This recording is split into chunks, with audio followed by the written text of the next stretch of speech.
আসসালামু আলাইকুম রহমতুল্লাহ বরকাতু। বিশ্ব হক ভান্ডারী আওলাদে রাসূল আমার বাবা হযরত মঈনুদ্দিন আল মাঝভান্ডারী রহমতুল্লাহের ভক্ত আশেকান প্রেমিক সকলের প্রতি সালাম শ্রদ্ধা। আজম সরকার তোমাকে ধন্যবাদ। ইন্টিগ্রাল প্রবাসী আলমগীর ভাই এক মিনিট।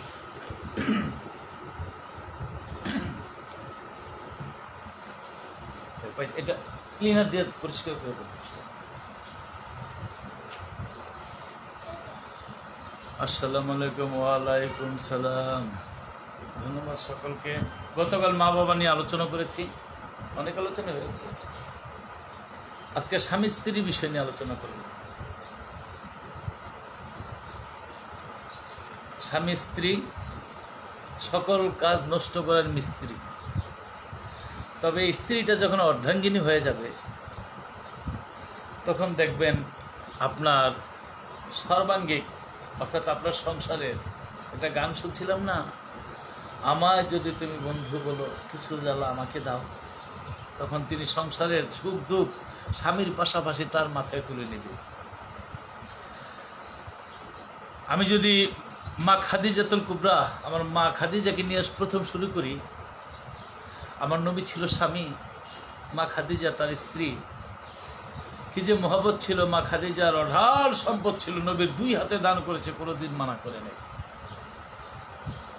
শুধু কি তাই, আমার নবী করিম সাল্লাল্লাহু আলাইহি ওয়াসাল্লাম মা খাদিজাকে অনেক ভালোবাসতেন। আমার নবীজির ইন্তেকালের সময় মা খাদিজার উরুতে নবী মাথা দিয়ে একটু শুইলেন। তা মা খাদিজা হাসতেছে, বলে তুমি হাসো কেন? বলে আমার এই কোল বালিশটার দাম কত কত আমার এই কোল বালিশের দাম।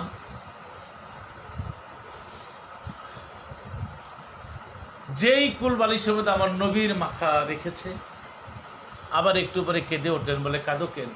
বলে কাঁদি এই জন্য যে আমি মনে হয় পৃথিবীতে আর বেশি দিন থাকবো না। স্বামী গো, আমি যদি কবর দেশে চলে যাই, আমার কিছু অনুরোধ আপনি রাখবেন? বলে হ্যাঁ রাখবো। বলে আপনার পাঞ্জাবি দিয়া আমার কাফনের কাপড় পরা দেবে। নাম্বার 2, কবরের মধ্যে কি প্রশ্ন করে তা তো জানি না, জবাবটা আপনি দিবেন। শুধু কি তাই,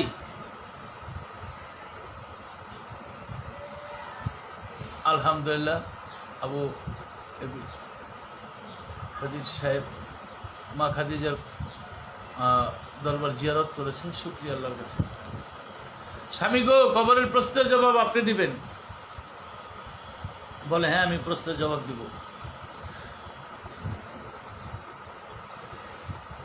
আমার কবরের মধ্যে আপনি একটু শুইবেন, শুয়ে যদি মাটিকে সান্ত্বনা দেন, মনে মাটি আমাকে কোনো কষ্ট দিবে না।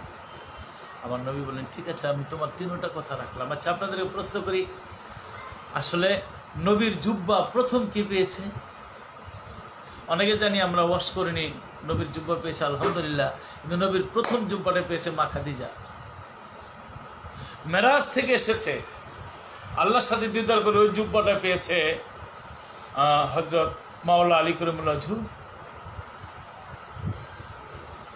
উহুদের যুদ্ধের ময়দানে যে রক্তমাখা জুব্বাটা, এটা পেয়েছিল ওয়াশ করে। এক মুনাফিক নবীর জুব্বা পেয়েছে। যাই হোক, তাই আমার মা খাদিজা পৃথিবী থেকে চলে গেলেন।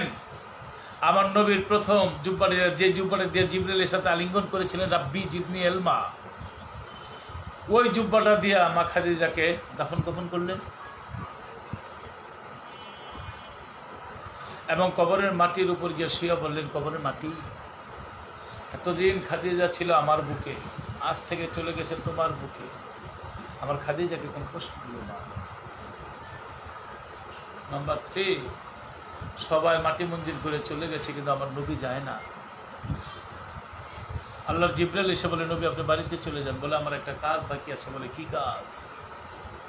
যে ফেরেশতাদের প্রশ্নের জবাব আমার দিতে হবে খাদিজার কবরে। জিবরাইল বলেন, নবী গো, আপনার খাদিজা এত ভালোবাসে আমার আল্লাহ তাকে, আপনার খাদিজার প্রশ্নের জবাব স্বয়ং আল্লাহ দিয়ে দিছে। সুবহানাল্লাহ। আমার নবী নিশিরাত্রে বিভিন্ন সময়ে ইসলামের দাওয়াত দিতে বিভিন্ন জায়গায় চলে যেত। এসে দেখেন মা খাদিজা ঘরের মধ্যে দরজার মধ্যে হেলান দিয়ে দাঁড়িয়েছে। মা খাদিজাকে আমার নবী বলতো আমার গেটের দারোয়ান। কারণ আয়েশা খাদিজা বলে ডাক দিতে হইতো না, টোকা দিলেই মা খাদিজা দরজার খুইলা আমার নবীর দিকে তাকিয়ে থাকতেন আর বলতেন, আপনি কেমন আছেন, আসসালামু আলাইকুম। এর নাম হলো স্বামী আর স্ত্রী। আর বর্তমানে অনেক স্বামী ঘরের বাইরে চলে যায়, স্ত্রী ঘুমাসে, ঘরে আসার পরে বলে খাবার দাও, টেবিলে আছে নিয়ে খাও। কিছু বিলাইতে খাইছে, কিছু তেলাপোকা পড়ে আছে, ওই খাবার খেয়ে শুয়ে থাকে। স্বামী স্ত্রীর মহব্বত রইল বড় জিনিস, এটা একটা প্রেমের বন্ধন। আমি আমার বাচ্চার মাকে বারবার যদি ডাকে বিজ্ঞানের মা, বিজ্ঞানের মা, বিজ্ঞানের মা, সারা দেয় না, যেই খালি কইছে এই পেতনি আসিতেছি, তা আমি হাইসা বলি বিজ্ঞানের মা, বিজ্ঞানের মা বলে ডাকলাম, তখন শুনল না। আর এই কথা পেতনি বলার সাথে সাথে শুনলা, বলে আমি অপেক্ষা ছিলাম, তোমার মুখে এই ডাকটাই আমার কাছে মধুর লাগে। প্রেম থাকলে, মহব্বত থাকলে, আপনি যাই কিছু বলেন সেখানে যেন মহব্বত থাকে, প্রেম থাকে। আমার মা ফাতেমা মাওলা আলীকে বললেন, আমি একটা স্বপ্নের ব্যাখ্যা বলবো আপনাকে। বলে কি? বলে আজকের স্বপ্নে আমার বাবা আমার ঘরের মধ্যে এসে কি যেন খুঁজতেছে, কি যেন খুঁজতেছে। আমি বললাম, বাবা কাকে খুঁজেন? বলে মা তোমারই খুঁজতেছিলাম। তুমি আজকে সেহরি খাবা হযরত আলীর দপ্তরে, তুমি ইফতার করবা আমার দপ্তরে। মা ফাতেমার আর বুঝার বাকি রইল না, তিনি আর পৃথিবীতে থাকবেন।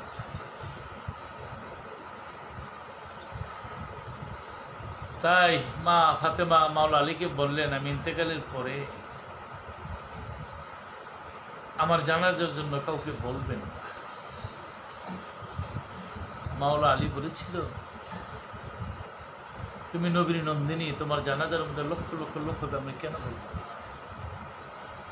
তখন মা ফাতেমা বলেছিল, স্বামী গো, লক্ষ লক্ষ লোকে ভালো বললে আমার কোনো যায় আসে না, আমার স্বামী যদি ভালো না বলে, আবার আমার স্বামী যদি মন্দ বলে, লক্ষ লক্ষ লোক আমাকে ভালো বললে আমার কিছু আসবে না।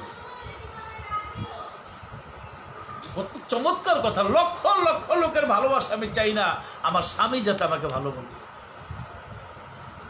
আর আমাদের কিছু মহিলা আছে, এরা কয় তোমার বালা লাগবো না,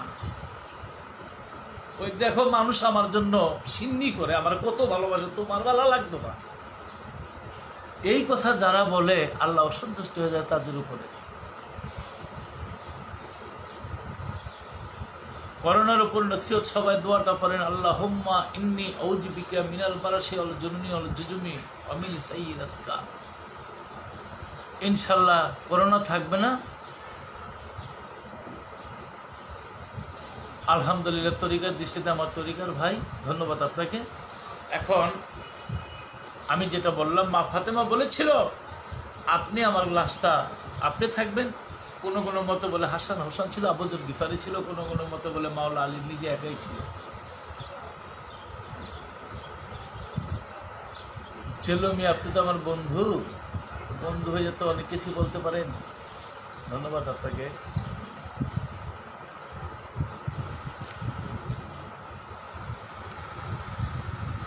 হৃদয় ভোরে মধুর সুরে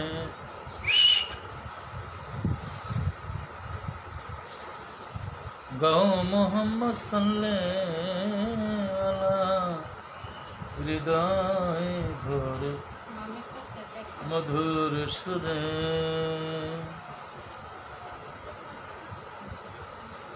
ওই নাম তোমার হবে সাথী হাসরের পারের বেলা। হৃদয় ভরে মধুর সুরে। ওই নাম তোমার হবে সাথী,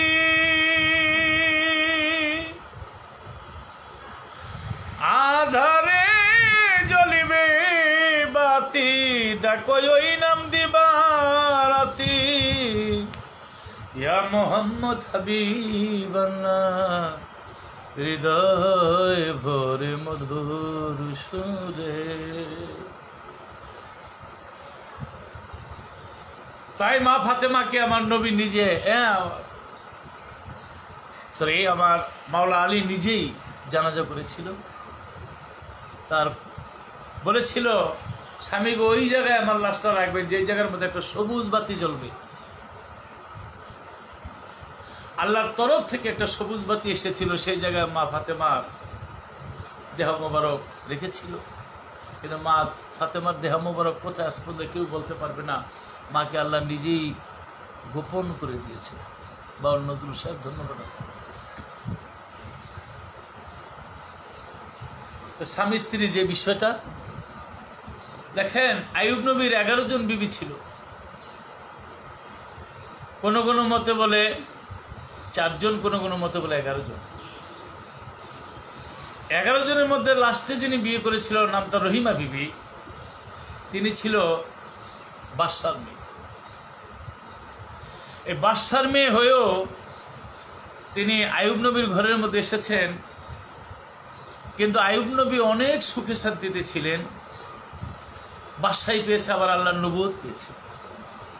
আল্লাহর অনেক শুকরিয়া আদায় করতেন।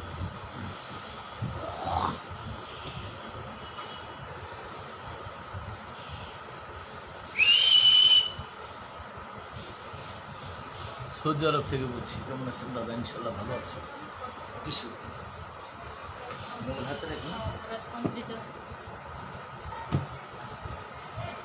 আল্লাহকে এত ভালোবাসতেন, একদিন শয়তান ফেরেশতাদেরকে আল্লাহ বলতেছে ফেরেশতাদেরকে, হে ফেরেশতারা, আইয়ুব আমাকে কত ভালোবাসে, আমার জন্য ইবাদত করে, আমার নাম ছাড়াও থাকতেই পারে না, আমাকে অনেক ভালোবাসে, আমি তাকে নবুয়ত দিয়েছি, তাকে বাদশাহী দিয়েছি। ফেরেশতারাকে আলহামদুলিল্লাহ। শয়তানের মধ্যে ঢুকে গেছে, আল্লাহ আলহামদুলিল্লাহ বলেছে ফেরেশতারা, আসলে আপনার আইয়ুবকে আপনি বাদশাহী দিয়েছেন, তাকে অনেক ধন সম্পদের অধিকারী করেছেন, তাকে অনেক সুখ দিয়েছেন, এর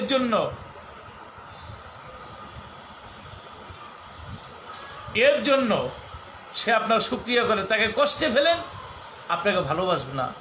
বলে না, আমি তার যতই কষ্টে ফেলি সে আমাকে ভালোবাসবে। শয়তানে বললে ভালোবাসবে না, আল্লাহ বলে ভালোবাসবে। আল্লাহ আর শয়তানের মধ্যে দুজনের মধ্যে পাল্লা লাগলো। শয়তান চ্যালেঞ্জ করে বসলেন, আল্লাহ চ্যালেঞ্জ অ্যাকসেপ্ট করলেন যে তুমি যদি পারো আমার আইয়ুবের ঈমান নষ্ট করো। আর আমি বললাম, আল্লাহ আমার আইয়ুবের ঈমান তুমি কিছুতেই নষ্ট করতে পারবে না। দেখেন, এদিকে আইয়ুব নবী জানেও না, আল্লাহ আর শয়তান এরকম পাল্লা লাগিয়ে গেছে। এরকম আপনাকে নিয়ে, আমাকে নিয়ে, আল্লাহর ফেরেশতাদের মধ্যে, শয়তানের মধ্যে অনেক তর্ক বিতর্ক হতে পারে। আপনাকে আমাকে অনেক সময় দুঃখে সুখে বিভিন্নভাবে রাখতে পারে। যখন যেভাবে থাকি তখনই যেন আল্লাহর শুকরিয়া আদায় করি, এইটাই হইল মূল। কারণ আমাদের দুঃখের ভিতরেই আল্লাহ সুখ রেখেছে, আমার কষ্টের ভিতরেই আল্লাহ মিষ্টতা রেখেছে, যদি কেউ আল্লাহর পরীক্ষা পাস করতে পারে। সুবহানাল্লাহ। শয়তান আইয়ুব নবীর কাছে চলে আসলো, আয়েশা কয়, আইয়ুব এত নামাজ পড়ো, এত ইবাদত করো, তোমার প্রতি আল্লাহ সন্তুষ্ট, তোমাকে আল্লাহ ভালোবাসে না। আইয়ুব নবী বলেন, দূর হ শয়তান, যিনি আমার স্রষ্টা তার মহব্বতের মধ্যে আমি ডুবে থাকবো, ইবাদত করব, কিন্তু এর মধ্যে তুমি কখনো আমাকে বাধা দিতে এসো না, তুমি শয়তান। শয়তান বলল, বুঝো, আগামীকাল বুঝো। ঠিক আছে। তারপর দিন শয়তান আসলো, আয়েশা বলে, আইয়ুব কি অবস্থা আছো দেখো।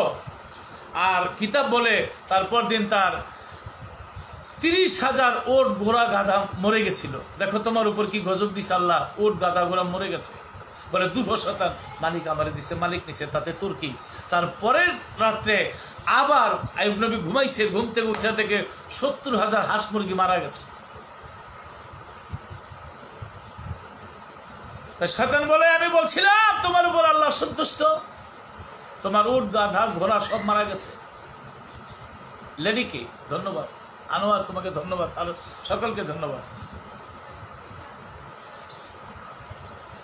যখন ওর গাধা ঘোড়া হাঁস মুরগি 1 লক্ষ মরে গেছে, শয়তান বলে আইয়ুব তোমাকে আল্লাহ অসন্তুষ্ট, তোমার প্রতি আল্লাহ অসন্তুষ্ট, দেখো না তোমাকে আল্লাহ গজব দিয়েছে। বলে দূর হ শয়তান, আল্লাহ আমাকে দিয়েছে, আল্লাহ নিয়ে গেছে, তাতে তোমার কি। তারপরের দিন শয়তান এসেছিল, আইসা বলে আইয়ুব তুমি দেখো। চাই দেখে আইয়ুব নবীর যে 11 জন ছেলে শুয়েছিল ওই দেয়ালের চাপা পরে 11 জন সন্তান মারা গেছে। শয়তান বলে আইয়ুব নবী তোমার সন্তানগুলি মারা গেছে। আইয়ুব নবী বলে আল্লাহ দিয়েছে, আল্লাহ নিয়েছে, তুমি দূর হও শয়তান। তারপরের দিন খাদ্য ভান্ডারে যত খাদ্য ছিল, চাল ডাল গম সকল কিছু, ঘুম থেকে উঠে দেখে ছাই হয়ে গেছে। শয়তান বলে আইয়ুব তোমার খাদ্যগুলি ছাই হয়ে গেছে। আইয়ুব নবীকে যে মালিক দিয়েছে সেই মালিক নিয়ে গেছে, দূর হ তুই শয়তান।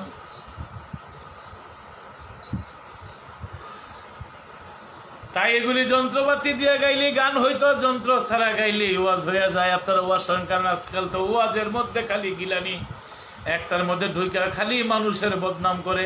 তাদেরকে আল্লাহ হেদায়েত করবে, তারা যেন সঠিকভাবে আল্লাহ নবীর গুণগান করতে পারে আলোচনার মাধ্যমে। যতগুলি ছিল খাদ্য, চাল ডাউল সমস্ত কিছু ছাই হয়ে গেল। তারপর আইয়ুব নবী তার কাছে হার না মানিল, বলে আল্লাহ আমাকে দিয়েছে, আল্লাহ নিয়ে গেছে, তাতে তোর কি, দূর হ শয়তান। তারপরের দিন শয়তান এসে দিশা না পাই আইয়ুব নবীর 2 কানের মধ্যে 2টা ফু মেরেছে। আইয়ুব নবীর কানের মধ্যে জীবাণু ঢুকাই দিছে। আইয়ুব নবীর দেহটা ফুইলা একটা 4টা হয়ে গেছে। আস্তে আস্তে ঠোসকা পড়তে লাগলো। ওইটাকেই বলে বসন্ত, তখনকার আমলে বসন্ত রোগ ছিল। ধীরে ধীরে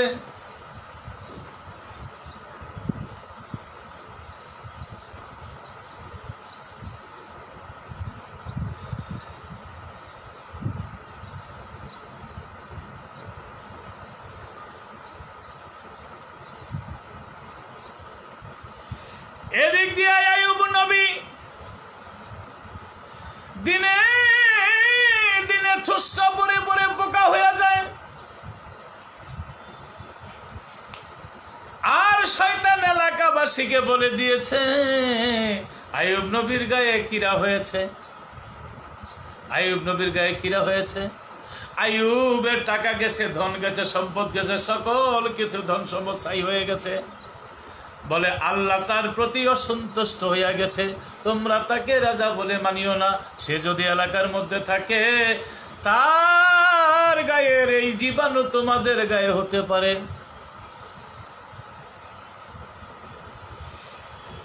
শয়তান যখন মানুষের কানে কানে এই কথাগুলি পৌঁছে দিল, সমস্ত মানুষ এসে অভিযোগ করলো, হে আইয়ুব নবী তোমার রাজ্য নাই, তোমার খাদ্য নাই, তোমার টাকা নাই, পয়সা নাই, ওট নাই, ঘোড়া নাই, তোমার উপর আল্লাহ গজব দিয়েছে, তুমি আমাদের এলাকা ছেড়ে চলে যাও।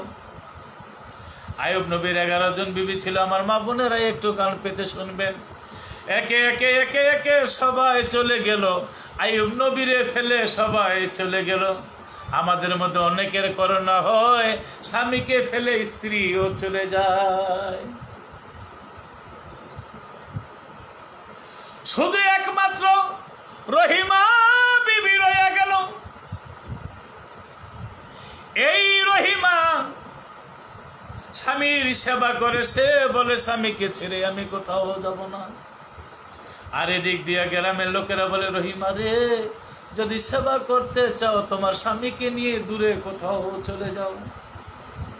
ওই দিন ছিল ঠান্ডা আর টিপ টিপ টিপ টিপ বৃষ্টি পড়তেছিল, এর মধ্যে কনকনা শীত। স্বামীকে কাঁধের মধ্যে লইয়া আঁচল দিয়া ঢাকিয়া তিনি এলাকা ছেড়ে চলে গেলেন। এমন একটা এলাকার মধ্যে চলে গেল, সেই এলাকার ঘরের দরজার মধ্যে স্বামীকে রাখিয়া সারাটা রাত্র তিনি কাটিয়ে দিলেন। ভেবেছে সকাল বেলায় মালিকের কাছে কিছু সাহায্য চাবে। এদিক দিয়া শয়তান এসে মালিকের কানে কানে বলেছে, তোর ঘরের দরজায় একজন কুষ্ঠরোগী আছে, সে যদি এখানে থেকে তোমার গায়ে রোগ শোক ছড়ায় যাইতে পারে, তুমি তাকে জলদি জলদি বিদায় করে দাও। বাড়ির মালিক বলে, বেটি তুমি তোমার কুষ্ঠরোগী স্বামী নিয়ে দূরে চলে যাও। সবাই দূরে চলে যাবে, কিন্তু তোমারও দূরে যেতে হবে, কেউ তোমরা কুষ্ঠরোগীর কাছে এসো না।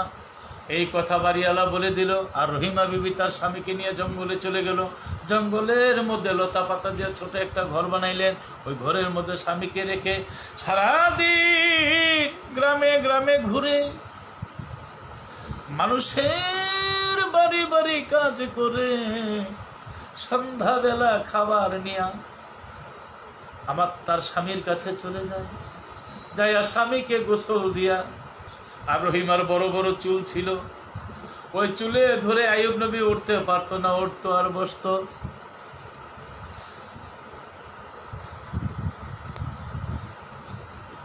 অনেকে বলেন দাড়ি কোথায়? আমি দাড়ি নিয়ে কিন্তু একটা দাড়ি নিয়ে 3টা প্রশ্ন করে রাখছি। দাড়ি কোন দিন থেকে আল্লাহ সৃষ্টি করলেন, কেন সৃষ্টি করলেন, প্রথম কার মুখে দাড়ি ছিল, জবাবটা চাই।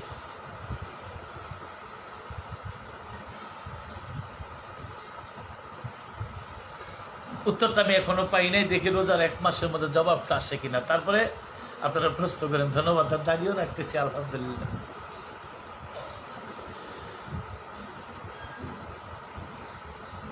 তাই রহিমার চুলে ধরে ধরে আইয়ুব নবী উঠতো আর বসতো আর স্বামীর সেবা করত। এইভাবে মানুষের বাড়ি বাড়ি তিনি চাকরানি হিসাবে কাজ করত। আর একদিন শয়তান গিয়া বলেছে, গ্রামের লোক রহিমা নামে যেই বেটি, তারে তোমরা কাজ দিও না, কারণ তার স্বামীর গায়ে কুষ্ঠ রোগ। সে সারাদিন তোমাদের বাড়ি বাড়ি কাজ করে তার স্বামীর কাছে চলে যায়, আর স্বামীর সাথেই একসাথে থাকে। ওই স্বামীর থেকে কুষ্ঠ রোগ, তার গায়ে জীবাণু আসবে, তার থেকে তোমাদের জীবাণু চলে গেলে তোমাদের জীবাণু হয়ে যাবে, তোমাদেরও কুষ্ঠ রোগ হয়ে যাবে, তারিখে কাজ দিও না। সেদিন আর কেউ রহিমাকে কাজ দিল না। রাজীব বাবাজি ভালো আছি, কেউ রহিমাকে কাজ দিল না। সারাদিন ঘুরে ঘুরে এখন খালি হাত, স্বামীকে খাওয়াবো কোত্থেকে, স্বামীকে কিভাবে দিবে। অবশেষে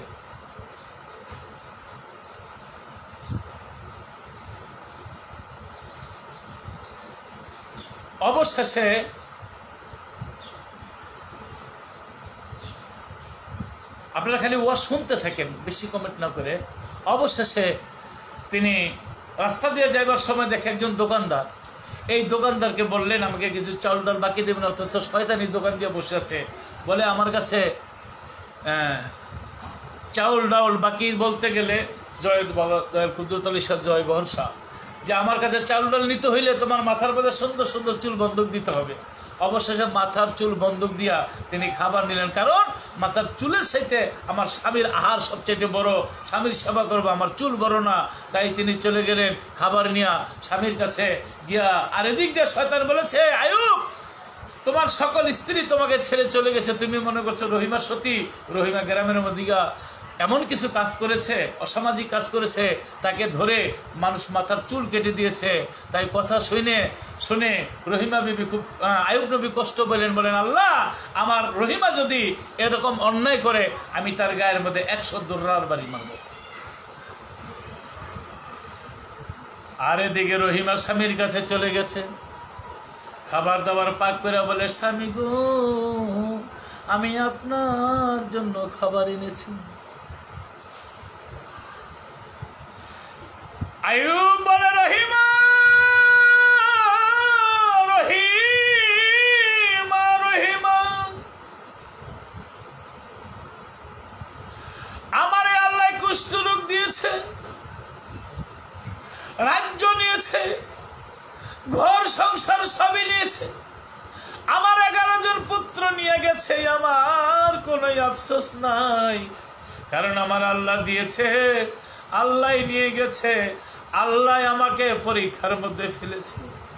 তুমিও চলে যেতে পারতা, কিন্তু তুমি চলে গেলে না, তুমি আমার সেবিকা হিসাবে রইলা। আমি তোমার প্রতি সন্তুষ্ট ছিলাম, কিন্তু আমি এমন চাই নাই, তুমি মাথার কাপড়টা তুমি খুলে ফেলো, আমি একটু দেখতে চাই। রহিমা স্বামীর হুকুম ফরজ মনে করে মাথার কাপড় ফেলে দিলেন। সত্যি সত্যি দেখতে পাইলেন রহিমার চুল কাটা। আইয়ুব নবী বলে, রহিমা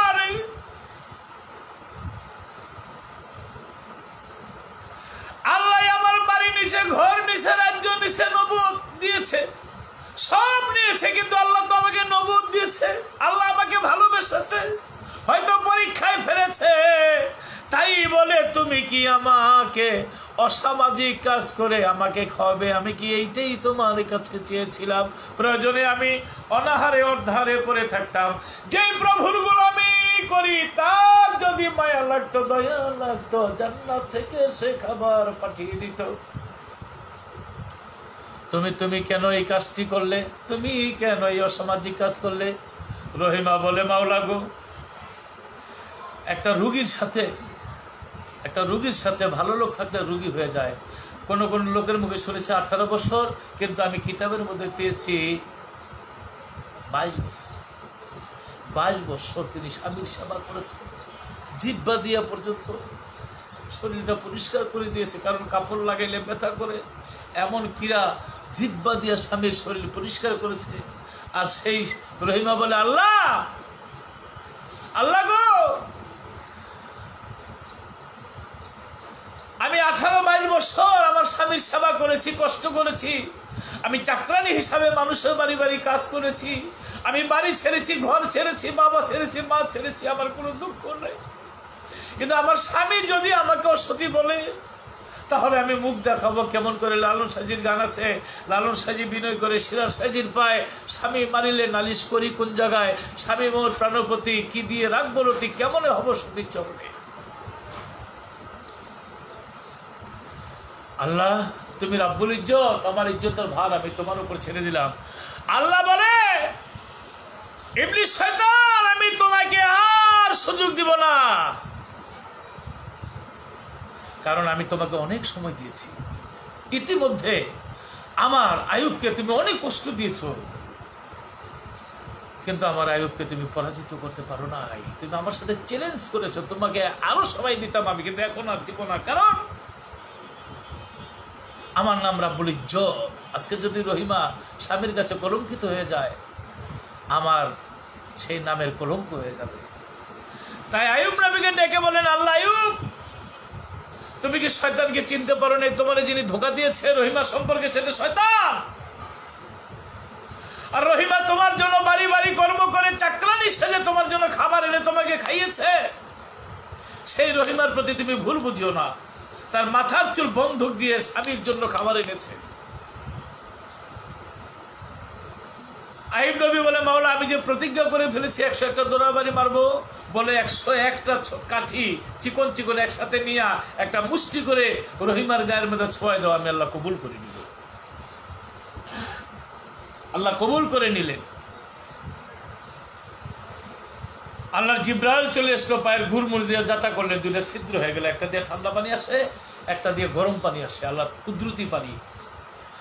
কোন কোন কিতাবের মধ্যে লিখেছে ঠান্ডা পানি খাও, গরম পানি দিয়ে গোসল করাও, আবার লিখেছে ঠান্ডা গরম পানি একসাথে মিশায়া তুমি সেই পানি দিয়া আয়ুব নবীকে কিছু খাওয়াও, কিছু পানি দিয়ে গোসল দেওয়াও। আয়ুব নবীর জীবনের যখন খাওয়াইলেন, গোসল দিলেন, তখন জীবনের যত কিরা ছিল 22 বছরের সমস্ত কিরা মুক্ত হইয়া এখন নূরের মতো ঝলমল করে।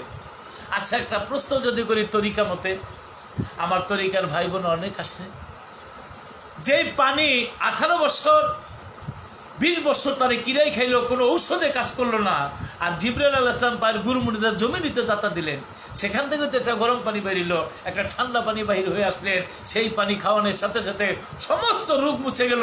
সেই পানি কি এখনো তো আছে পৃথিবীর মধ্যে? সেই পানিটা কোথায় থাকতে পারে? যার যার গুরুর কাছ থেকে জেনে নেবেন। সব কিছু সব জায়গায় বলা হয়তো যাবে অনেকভাবে, তাই সেই পানি খাওয়ানোর সাথে সাথে সুন্দর বর্ণ হয়ে গেল। আর রহিমা ঘরের মধ্যে গেলেন ওন্না দিয়া শরীর মুছাইতে, আইসা গোসল তো দিয়া গোসল দিয়ে আইসা তার স্বামীরে খোঁজে, আমার স্বামী গেল, ওই স্বামী গেল, কারণ স্বামী তো কুষ্ঠ, এত যে সুন্দর হয়ে গেছে, রহিমা না দেখতে ঘরে ঢুকছে। আর আয়ুব নবী মুচকে মুচকে হাসে আর কয়, তুমি কি আমাকে চিনো না? দেখো তো ভালো করে আমি কে। চায় দেখে, হায় হায়, এই তো সেই কুষ্ঠরোগ সেই স্বামী, আজকে নূরের মতন দেহ ঝলমল ঝলমল করে। স্বামী স্ত্রী দুইজনে আল্লাহর হুকুমে রওনা দিলেন বাড়ির দিকে। যে 11 জন ছেলে মরে গেছিল, কুল নিয়ে তারা দাঁড়ায় দিছে, বাবা মাকে স্বাগতম জানালেন। যে 1 লক্ষ ওট, গাধা, ঘোড়া, হাঁস মুরগি মরে গেছিল, 10 লক্ষ হয়ে গেছিল। সুবহানাল্লাহ। যত রাষ্ট্রীয় খাদ্য খাবার চালু হয়ে গেছিল, তার 10 গুণ আল্লাহ বাড়িয়ে দিছে। বগদাদিয়া দরবার শরীফ থেকে লিখেছেন আলোচনা। তবে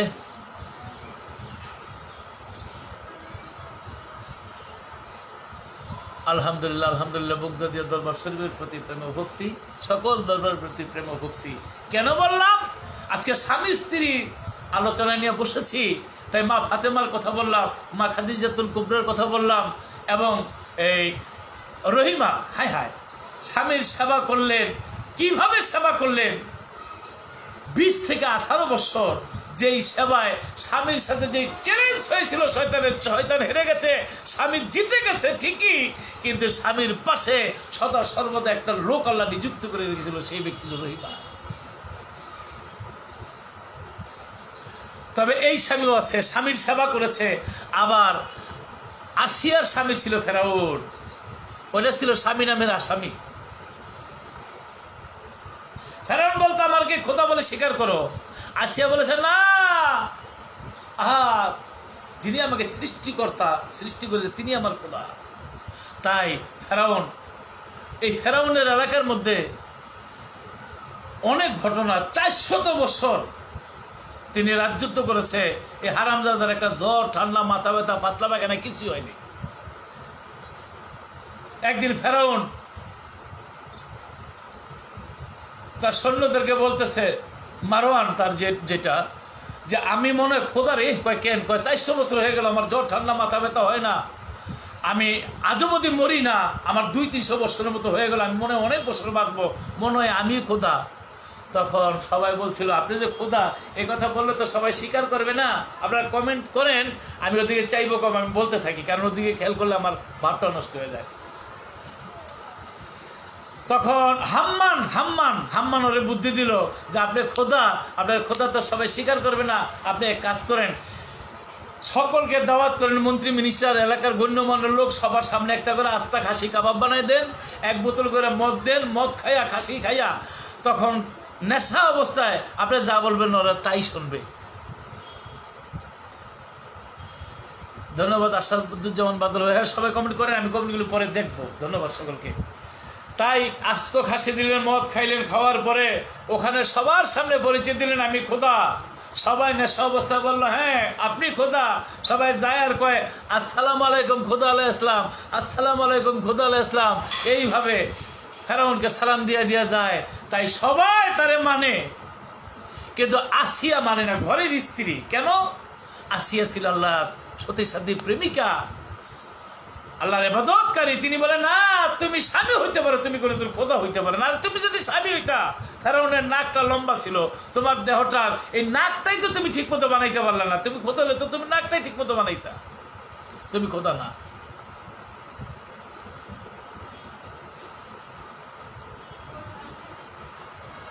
যাই হোক, ধন্যবাদ সকলকে। তাই ফেরাউন কিছুতেই মানলেন না যে তোমার খোদা বলতে হবে, কিন্তু মা আসিয়া বলে না আপনি খোদা না। একবার সমস্ত লোকের আয়া বলল, সৈন্য সামন্ত এলাকার, ফেরাউন আপনি যদি খোদা হন আমাদের একটু বৃষ্টি দেন, বৃষ্টি হচ্ছে না। ফেরাউন হাম্মান রে কিরে, বৃষ্টি দেওয়ার মালিক তো আসলটাই, আমি তো নকল, আমি বৃষ্টি দেবো থেকে। হাম্মান কয় মুসা নবীর ঘর থেকে একটা জামা চুরি করে আনছি আমি, আপনার কথা তো আল্লাহ বৃষ্টি দিব না, জামাটা ধৈর্য কন আল্লাহ জামাল উছিলায় বৃষ্টি দাও। হাম্মান বললেন ঠিক আছে, আগামীকাল বৃষ্টি হবে। এই জামা লইয়া তিনি পাহাড়ের মধ্যে গিয়া কয় আল্লাহ আমার কথা তো বৃষ্টি দিবেন না, হাসরের মধ্যে যা বিচার করার কইরেন, কিন্তু এখন একটু বৃষ্টি দেন। আমার কথা না দিল আপনার বন্ধু হযরত মুসা আলাইহিস সালামের নামের উপর, নামের কথা একটু বৃষ্টি দেন। সেখানে তারপরের দিন লোকজন দেখে আকাশ কালো করে বৃষ্টি আসবে, কিন্তু বৃষ্টি না এসে বললো গরম পাথর। এই পাথর গরুর উপরে বলে মরে যায়, টিনের উপরে বলে সাদা হয়ে যায়, গাছের মধ্যে বললে জ্বললা যায়। এলাকার লোকজন চিল্লে আইছে বৃষ্টি বন্ধ করেন। বলে কেন? রিয়াকশন হয়েছে। কেন? খালি পাথর পরে গরম গরম, টিন ছিদ্র হয়ে যায়, গাছ জ্বললা যায়, মানুষ মরে যায়। তো ফেরাউন হাম্মান রে কিরে বৃষ্টির অবস্থা এমন কেন? কয় যে দেশে আপনার মতন খোদা আর আমার মতন ফেরেশতা, এই দেশে এর চেয়ে ভালো বৃষ্টির আশা করা যায় না।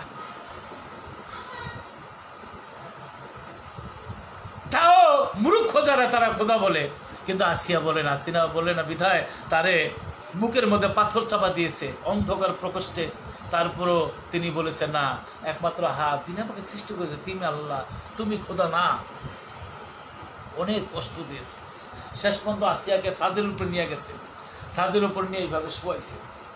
শোয়াইয়া বললেন, এই নারী জাতির সবচেয়ে বড় সম্পদ হল ইজ্জত। আমি এখন এই ছাদের মধ্যে ক্রুশবিদ্ধ করেছে, হাতের মধ্যে পেরাক মেরেছে, যে আমি এখন তোমার জামা কাপড় টেনে খুলে ফেলবো। তুমি যদি আমাকে খোদা বলে স্বীকার করো তাহলে আর করবো না, না করলে তোমার এই জামা কাপড় খুলে ফেলবো। মা আসিয়াকে এইভাবে শোয়াইলেন। আর মা আসিয়া বললেন, আল্লাহ গো, তোমার নাম রাব্বুল ইজ্জত, আজকে যদি আমার জামা খুলে ফেলে আর আকাশের ফেরেশতারা, পশু পাখি, জীব অনেকেই যদি দেখে ফেলে তোমার নামের কলঙ্ক হয়ে যাবে। আল্লাহ বললেন, ফেরেশতারা রে, আমার আসিয়ার ইজ্জত যেন কিছুতেই আজকে কোনোভাবেই এই ফেরাউনের মাধ্যমে কলঙ্কিত না হয়। জল বাবা কুকুর ভরসা বাবা। তাই আকাশ থেকে একটা রুমাল ছেড়ে দিলেন, ওই রুমালটা আসিয়ার গায়ের মধ্যে পড়ে গেল। এখন 70,000 সৈন্যরা, শত শত সৈন্যরা টানে রুমাল একদিকে, রুমাল খুলতে পারে না। আর আল্লাহ 70,000 ফেরেশতারা ধরে রেখেছে একদিকে। আমার ভান্ডারে ভাই ফকির সোহেল ভান্ডারে ভাই ধন্যবাদ। রুমাল খুলতে পারে না। জ্যোতিষীদেরকে দিয়ে গণনা করলেন, জমুর রুমাল খোলে না কেন? জ্যোতিষীরা বলে, আপনার হাজার হাজার লক্ষ লক্ষ সৈন্য রুমাল টানে একদিকে, আর আল্লাহ 70,000 ফেরেশতারা রুমাল টানে একদিকে, রুমাল খোলা যাবে না।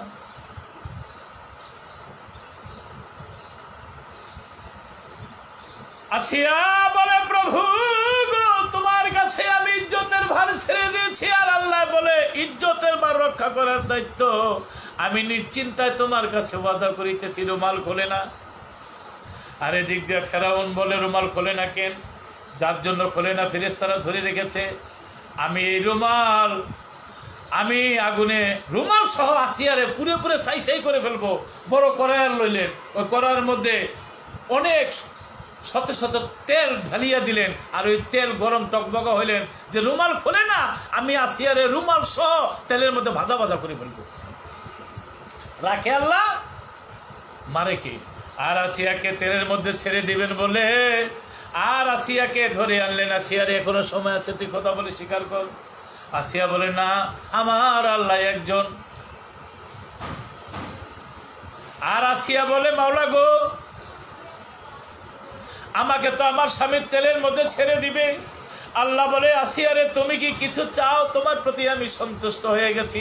তুমি চাইলেই আমি এই তেল আগুনের মধ্যে ফুলের বাগিচা করে দেব। আমার একজন পয়গম্বর ইব্রাহিম নবীর আগুনের কুণ্ডলী আমি ফুলের বাগিচা করে দিয়েছি, তোমার এই আগুনের তেল আমি ফুলের বাগিচা করে দেব।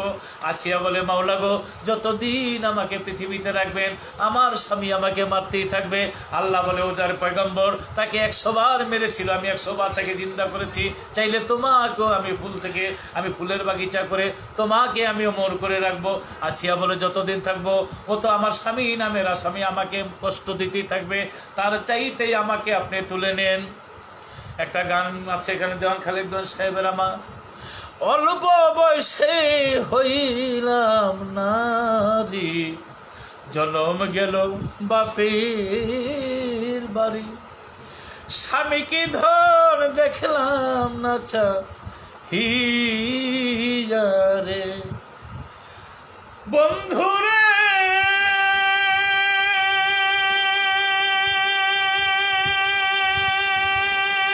তুমি জগতের স্বামী, কোরআনে শুনাছি আমি, তোমার নামে বয়াছিলাম বিয়া, বিয়া করছো কি না করছো রে মোরে,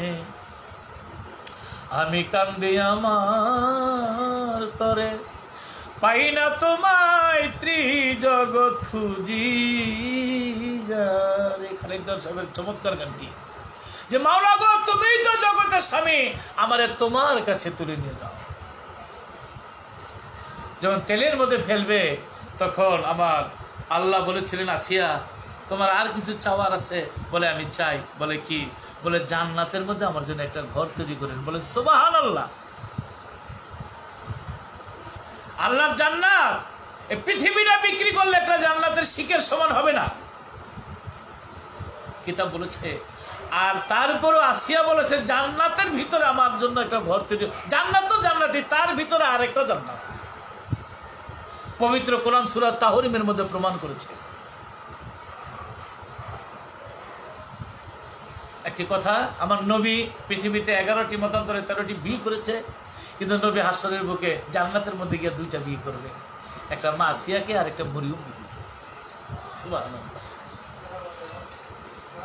তাই আসিয়াকে তেলের মধ্যে ছেড়ে দিলেন, তেল ভাজা ভাজা হয়ে গেল।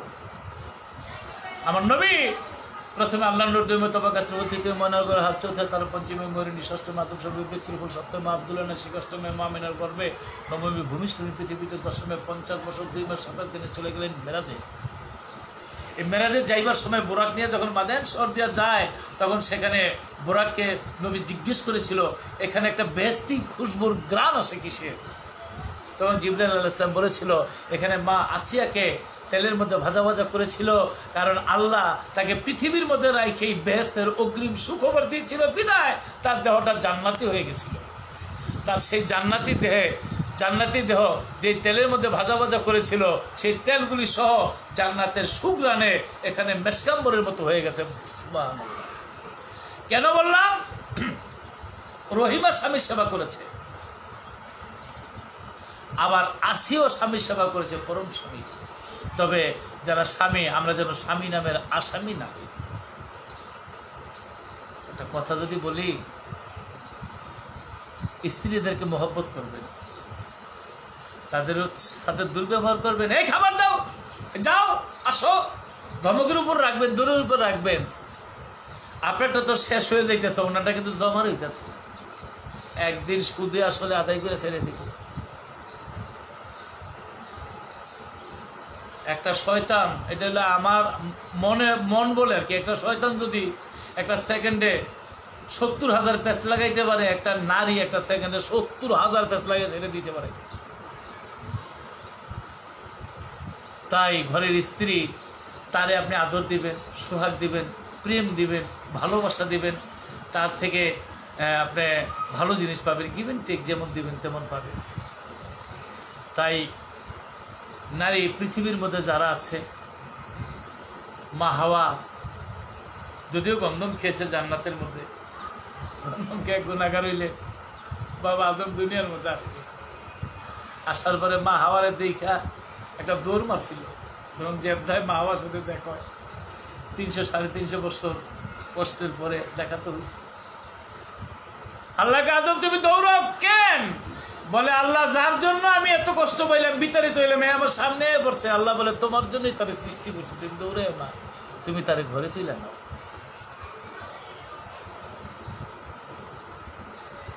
তাই প্রেম, আদর, মহব্বত তাদের দিতে হবে। স্বামী স্ত্রীর সাথে উভয়ের মধ্যে প্রেম মহব্বত থাকতে হবে, এইটাই কথা। আর উভয়ের ভালোবাসা না থাকলে, দেখেন নবীর জীবনে প্রায় 28টা যুদ্ধ করেছে, উহুদের যুদ্ধ, বদরের যুদ্ধ, মুস্তালিকের যুদ্ধ, কত সে যুদ্ধ করেছে। কিন্তু নবী বলছে আমি সবচেয়ে বড় যুদ্ধ করেছি সংসার যুদ্ধ। যুদ্ধে আকবর যুদ্ধে আজগর হইল যেটা, এই যে তরবারির যুদ্ধ, বল্লমের যুদ্ধ, বন্দুকের যুদ্ধ, ট্যাঙ্কের যুদ্ধ, বোমার বিমানের যুদ্ধ, রাসায়নিক যুদ্ধ, পারমাণবিক যুদ্ধ, এটা হলো যুদ্ধ আজগর। এটা হলো ছোট যুদ্ধ, আজগর মানে ছোট। আর যুদ্ধে আকবর মানে বড় যুদ্ধ হলো সংসার যুদ্ধ। তাই নবী বলেছে আমি বড় যুদ্ধ করেছি, সংসার যুদ্ধ। আমি তো 1 দিন 2 দিন 3 দিন রাগ করে না খেলে, স্বামী স্ত্রী একজন আরেকজনের হাতে ধরে এক প্লেটে বসে খাইলেই সব শেষ। রাতে মহব্বতের একটা আলিঙ্গনে গেলেই তো শেষ। স্বামী স্ত্রী আল্লাহর মহব্বতে সব শেষ হয়ে যায়। আর আমার নবী দুঃখ পাইয়া, কষ্ট পাইয়া 1 মাস গুহার মধ্যে ছিল, সাপ বিচ্ছুর মধ্যে। দুঃখটা নবী করেনি, কষ্টটা নবী পানে, কষ্টটা স্বয়ং আল্লাহ পাইছে, কারণ আল্লাহর হুকুম ছাড়া আমার নবী কিছুই করে। তাই সংসার যুদ্ধ করে যে খুশি থাকতে পারে সংসারের সাথে, আল্লাহ তার প্রতি সন্তুষ্ট। ওমর ফারুক যার কথার আগে তরবারি চলতো, এত রাগী ছিলেন। এক লোক তার স্ত্রী বকা দিছে, ওমর ফারুকের কাছে এসে বিচার দিতে, জানালা দিয়ে চাই ওমর ফারুকের দুই আলাইতেছে। লোকটাকে আমার স্ত্রী আমার যেইভাবে বকাবাজ্য করছে, আমার যা যা করছে তার চাইতে তো ওমরের অবস্থা আরো বেশি খারাপ। তাই নারীদের প্রেম ভালোবাসা দিয়ে রাখা ভালো। কথা হইল, আদম হাওয়া নারী পুরুষ এই পৃথিবীর মধ্যে আল্লাহ জোড়ায় জোড়ায় সৃষ্টি করেছে। সেই জোড়ার বন্ধন যেন আমাদের মধ্যে থাকে। ওই নাম তোমার হবে সাথী, নবীর নাম হবে সাথী। আধারে জ্বলিবে বাতি, ডাকো ওই নাম দিবা রাতি, ডাকো ওই নাম দিবা রাতিয়া। মোহাম্মদ হাবিব আল্লাহ হৃদয় ভরে মধুর সুরে গাও মোহাম্মদ সাল্লাল্লাহু হৃদয় ভরে মধুর সুরে। 1,24,000 পয়গম্বর গো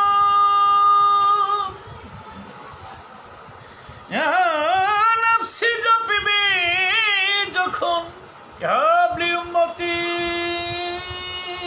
বলে, হাবলি উম্মতি বলে তখন ডাকবে আমার রাসূলুল্লাহ হৃদয় ভরে মধুর সুরে গাও মুহাম্মদ সাল্লাল্লাহু হৃদয় ভরে মধুর সুরে।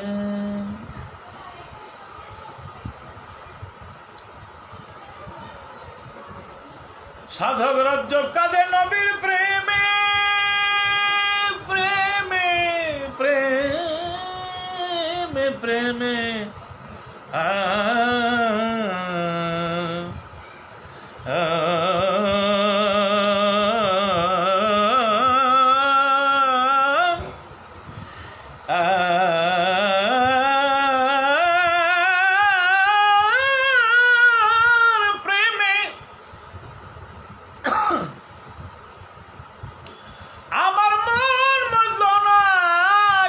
সাধক রাজ্য কাঁদে নবীর প্রেমে,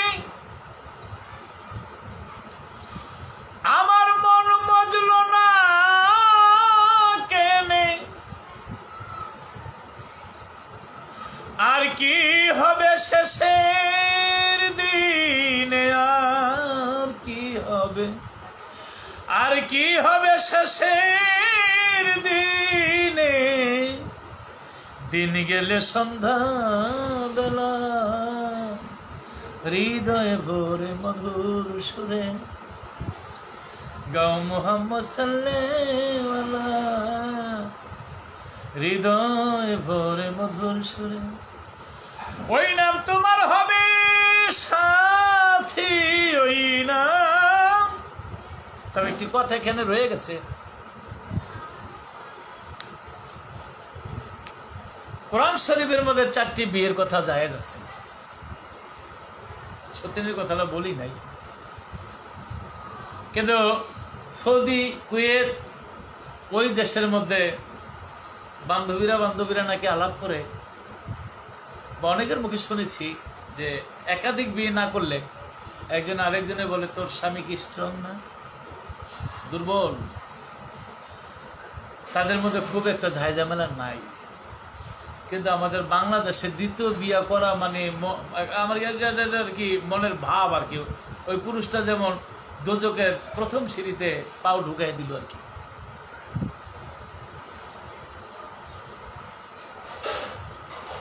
আল্লাহ প্রেসিডেন্ট, আমার নবী হইল প্রধানমন্ত্রী। আল্লাহর প্রেসিডেন্টের খাতার মধ্যে লেখছে প্রধানমন্ত্রী সই করে নিয়েছে, এটা কোনো অন্যায় হইতে পারে না, এটা কোনো ভুল হইতে পারে না, এটা কাউকে ঠকানোর জন্য আল্লাহ রাসূল করে নাই। যার জন্য ইসলামের মধ্যে 4টি বিবাহ জায়েজ। অনেক মা বোনেরা মনে আমার ওয়াজ শুনতেছে, মনে মনে কইতেছে যাই একটা সন্তান লাগে জীবনে লতিফ সরকারের নাম ভুললেই যাব, তবু তার ওয়াজ শুনতাম না, তার কথা শুনতাম না, এরকম মনে মনে ভাবতেছি। আসলে মাগো, একটা পুরুষের যদি 4টা স্বামী থাকে, যদি তার ওই রকম ক্যাপাসিটি থাকে, তার অর্থ সম্পদ এবং দৈহিক শক্তি থাকে, সব কিছু থাকে, ওই পুরুষ আমি চ্যালেঞ্জ করে বলতে পারি সে কুপথে কোনোদিন যাবে না। কেউ আমাকে ভালো মনে করেন আর খারাপ মনে করেন, তবে বাংলাদেশ এটা মেনে নেয় না, ছেলে মেনে নেয় না, মেয়ে মেনে নেয় না। সরকার সাহেব থেকে দেখতেছি, ধন্যবাদ রহিম সাহেব। এটা কেউ মেনে নেয় না। তাই বাংলাদেশে একাধিক বিয়ের মধ্যে আপনি প্রয়োজনে হয়তো কষ্ট করবেন, জ্বালা যন্ত্রণা যা আছে, একাধিকের মধ্যে না যাওয়া এটা ভালো, কারণ বাংলাদেশ এটা মেনে নিতে চায়। তবে আল্লাহ নবীর কাজ, আমার বয়স 53, যেটা আল্লাহ আদেশ করেছে, যেটা নবী আদেশ করেছে, ওই আদেশকে সাময়িক অনেকের কষ্ট মনে হয়, অনেকের কষ্ট মনে হয়, কিন্তু আসলে শেষ পর্যন্ত দেখবেন এটার ফলাফল ভালো, এটা রেজাল্ট অনেক ভালো। কারণ পৃথিবীর শ্রেষ্ঠ বৈজ্ঞানিক, শ্রেষ্ঠ দার্শনিক, শ্রেষ্ঠ ডাক্তার, সব কিছুর শ্রেষ্ঠ আমার রাসূল, তিনি সই করে নিয়েছে স্বয়ং স্রষ্টার থেকে। এটার অবশ্যই সব কিছুরই ভালো। 4 বিয়ের কথাগুলি যেন মামুনুল হকের পক্ষে না যায়। কেন এর পক্ষে গেলে কি মামুন, তার বিষয়ে আমি বলতে চাই না, আমি তার নাম বলবো না, আমি বলবো 4 বিয়েটা পৃথিবীর প্রত্যেকটা মুসলমানের জন্য, আমি এটাই তো বললাম, আল্লাহ ফরজ করে দিয়েছে, যেহেতু আল্লাহর কোরআনে এসেছে। এরপরে আপনারা অবস্থা বুঝে ব্যবস্থা নেবেন। ইফতারের সময় হয়ে গেছে, আর বেশি একটা খুব সময়ও নাই, তবে এইটুকু কথাটা বলে রাখলাম। তবে আল্লাহ সকলকে শান্তিতে রাখুক। ইফতার আরও আমি দেখেন, একটা সময় রোজা রাখলে কখন ইফতারের সময় হবে, কখন ইফতারের সময় হবে ভাবতাম, আর এখন আমি ভাবি কখন আসরের সময় হবে, আসরের সময় হবে। যখন আসরের সময়ে আমি নামাজ পড়ে আপনাদের নিয়ে বসি, তখন আমার কি ক্ষুধা লাগছে, না আমি রোজা রয়েছি, না আমার পানি পিপাসা আছে, আমার কাছে কিছুই ভালো লাগে না। ঠিক ইফতার মনে 24-এ না 23-এ আমি ইফতারের 10-5 মিনিট আগে ছাড়বো। তা আপনাদের সাথে আমার অনেক ভালো লাগতেছে, অনেক ভালো লাগলো। তাই যে কথাটা আমি বলতেছিলাম, 2 বিয়ে, একাধিক বিয়ে, 3 বিয়ে, 4 বিয়ে, যাই কিছু করেন আর না করেন, আপনি যদি সংসারের সবার সম্মতি ভালো থাকে, সুখটা অনেক, আবার অনেকের ঘরে এই একাধিক বিয়ের মধ্যে শান্তি আছে, সুখ আছে। তবে সত্যি একটা কথা আছে, না করেও পারি না, একটা গল্প বলি। একবার রাস্তা দিয়ে যায়, দেখে মাথার একটা খুলির মধ্যে লেখা, তোর এই দুঃখ না আরো দুঃখ আছে। মনে মনে ভাবে, হায় রে, মইরা গেছে, তারপর খুলি হয়ে গেছে, এরপরে আবার কিসের দুঃখ, খুলিটা যত্ন করে নিয়েছে, ওরা আর দুঃখ দিতাম না। বাড়ির মধ্যে লাল শালু কাপড় দিয়ে পেঁচাইয়া তিনি একটা ওই কারের মধ্যে রাইখা দিছে, রাইখা তিনি বাইরে গেছে।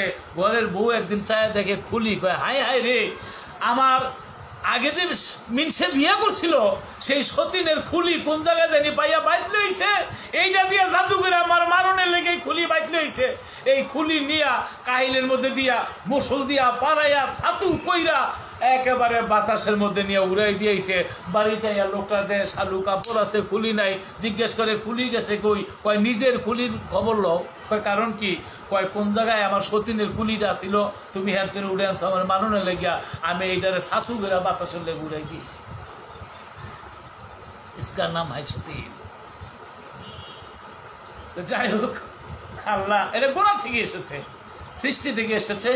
তা আপনাদের যদি কমেন্টস করে লিখেনও যে আগামীকাল কি আলোচনা নিয়ে আসবো, আপনাদের কার কোনটা শুনতে মন চায়। ধন্যবাদ।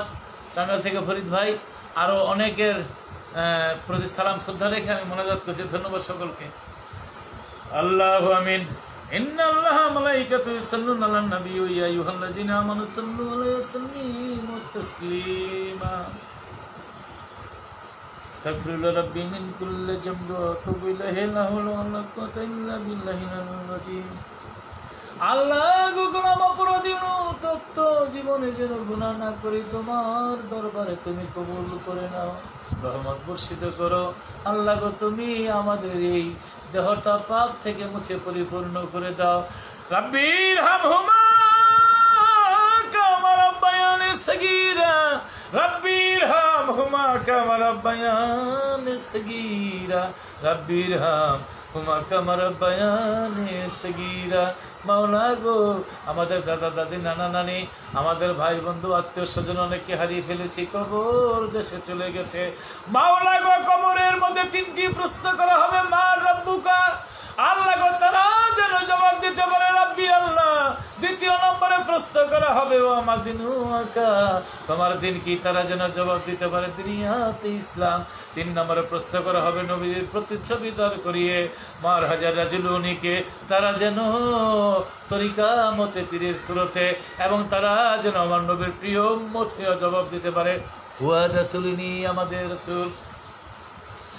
আল্লাহ এই প্রশ্নের জবাব যারা দিবে জান্নাত থেকে তাদের কবরে একটি রাস্তা হয়ে যাবে, তারা কবরে শুয়ে শুয়ে জান্নাতের শান্তি ভোগ করতে থাকবে। আর যারা জবাব দিতে পারবে না তারা কবরের মধ্যে কষ্টে থাকবে। কবরের মাটি একটা চাপ দিবে।